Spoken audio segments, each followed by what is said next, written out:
There's an old saying, genius loves company. But the flip side of that is that prize numpties seem to stick together like glue. Take a look at this double act from hell. The grinning tyrant Justin Trudeau, Canada's Prime Minister, only half his face covered in black this time. And a man who spends more time on his knees than a Playboy bunny, Sir Keir Starmer. A man who campaigned to get Russia-loving communist Jeremy Corbyn into number 10. What a pair. With the Labour Party having supported all of the increasingly questionable COVID measures, and at every turn pushing for more, longer, harder, faster, Starmer called Freedom Day reckless, don't forget, it strikes me that the most pious, seemingly most lovely, caring, hand-wringing political leaders have proven to be the most autocratic. The worst example of this is, of course, the Kiwi Mussolini herself, Jacinda Ardern. These holier-than-thou leaders have been the first to ditch Western values and follow the policies, politics and philosophy of the Chinese Communist Party.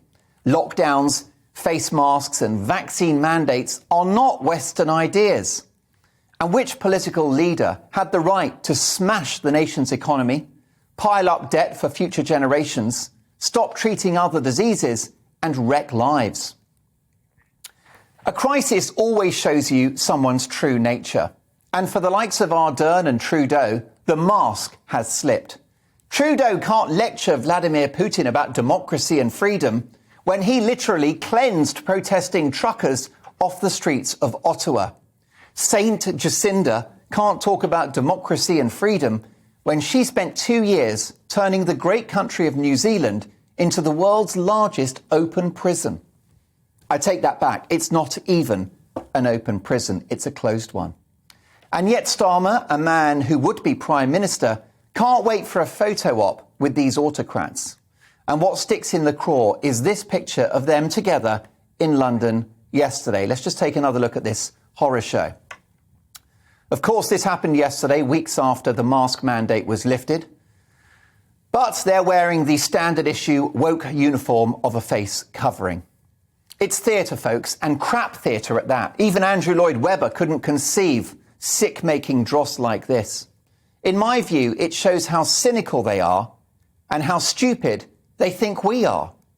It's like the TV chat shows where they're all socially distanced in the studio and huddled together for photos in the green room after. Take a look at this. Here's the before photograph. Lovely. All socially distanced, stay safe, save lives. A couple of hours later with a glass of champagne. How surprising. Cheek by jowl. The elite will fall, and I can't wait. It was safety first for Justin Trudeau with Sir Keir Starmer, but on the same day, meeting our 95-year-old monarch, no masks. Of course, the Queen is not wearing one. She's very sensible. The Queen is vaccinated, she's had COVID, she trusts her immune system, and she's probably looked at the data around those filthy and environmentally catastrophic, socially divisive, economically damaging rags. These politicians know the masks don't work, so it's theatre. But really what it means is that they're lying to you. But I'm delighted to say that justice will be done and the truth will out. In the years to come, those who performed this egregious assault on our liberties and bankrupted their countries to battle a disease that couldn't be stopped will pay the price. When the human, societal, health and economic scale of what we've done becomes apparent, the anger will likely spill over well beyond the ballot box. The rage will light the night sky like a paroxysm of fireworks. Democracy, individual autonomy, freedom of choice, freedom of speech, freedom of thought, these are precious. And when these numpties seek election in the next few years, restoring our freedoms will be the only show in town. Are any of these bullies in a position to lecture the monster Putin about democracy and liberty? Niet.